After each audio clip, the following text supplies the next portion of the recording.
আমি আমার বন্ধুদেরকে নিয়ে একটু দেশের বাইরে গেলাম, সবাই একটু নিজেদের মতো করে টাইম কাটালাম। আমার মনে হয় কি ওরে ধরে নিয়ে এখানে রাখা উচিত। হ্যাঁ যাও, না না তুমি মিডলে যাও। হ্যাঁ, আমি আপনাদের দিকে তাকালে শুধু লাইটই দেখতে পাই। এটা আসলে বলার মতো কিছু নেই, ব্যক্তিগত একটা ট্যুর। আমাদের একটা প্ল্যান ছিল যে খুব এক্সপ্লোর করব সবাই মিলে। আমার বাচ্চা গিফট নিয়ে অনেক বেশি এক্সাইটেড থাকে, কিন্তু আমার কখনো গিফট নিয়ে ওরকম ভাবে এক্সাইটমেন্ট কাজ করেনি। মোটেও আজকে আমার জন্মদিন না, আজকে কয় তারিখ? আমি খুব মিস করছিলাম আপনাদেরকে, যে আসলে বরাবর আমি সবসময় জন্মদিনে আপনাদের সাথেই থাকি। লাস্ট 2-3 বছর মনে হয় আমি আপনাদের সাথে নেই, কারণ আমার বাচ্চা অনেক ছোট, ওকে একটু ক্যামেরা বা ক্রাউড থেকে একটু দূরে রাখি যতটা পারি আর কি। এবার যেটা হয়েছে যে আমি আমার বন্ধুদেরকে নিয়ে একটু দেশের বাইরে গেলাম, সবাই একটু নিজেদের মতো করে টাইম কাটালাম।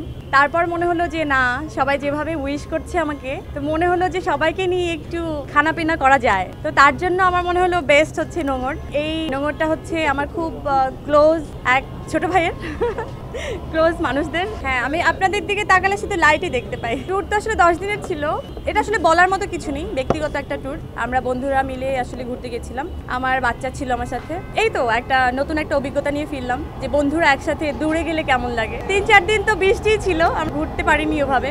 আমাদের একটা প্ল্যান ছিল যে খুব এক্সপ্লোর করব সবাই মিলে, যেহেতু বাচ্চা একটা ছোট বাচ্চা ছিল আমাদের সাথে, অত বেশি কিছু এক্সপ্লোর আমরা আসলে করতে পারিনি। আমি স্পেশালি কিছুই করছি না, আমি ভাতও খাচ্ছি, আইসক্রিমও খাচ্ছি, ঠিকঠাক মতো ঘুমাতেও যেতে পারি না, রুটিন করে ঠিকঠাক মতো জাগতেও পারি না, মেনটেন জীবনযাপন যাকে বলে। খুব ট্রাই করছি, কিন্তু যেহেতু দুটা বাচ্চাই পরপর ছোট বাচ্চা, ওদের কখনো কখনো ঘুমের শিডিউল আপ ডাউন হয়ে যায়, ওদের সাথে মিলে আমার চলতে হয়। বেসিক্যালি ওদের পেছনে পেছনে দৌড়াতে দৌড়াতে আমি আসলে ফিটনেসটা আসলে ব্যাক পাচ্ছি। মেবি ধামাকা তো আসলে বলতে পারি না, কোনটা ধামাকা হিসেবে আপনারা রিসিভ করবেন আসলে কোনটা করবেন না, কিন্তু আমার সবসময় টার্গেট থাকে যে আপনারা গত কয়েক বছর ধরে দেখে এসেছেন যে সুন্দর সুন্দর কাজ এবং সুন্দর সুন্দর ক্যারেক্টার আপনাদেরকে আসলে উপহার দেয়া, আমার ঝুলিতেও নেয়া। তো সেটা আমি ট্রাই করে যাচ্ছি। আমি যখন মালয়েশিয়াতে, তখন দেখলাম সবাই আমার ইনবক্সে সবাই নিউজ পাঠাচ্ছেন যে কি ডোডোর গল্প রিলিজ হচ্ছে। তো এটা আমার জন্য খুবই এক্সাইটিং একটা ব্যাপার, যে আপনারা সবাই এই বিষয়টা নিয়ে অনেক এক্সাইটমেন্টটা দেখাচ্ছেন। সো আমি আসলে বেসিক্যালি এটা নিয়ে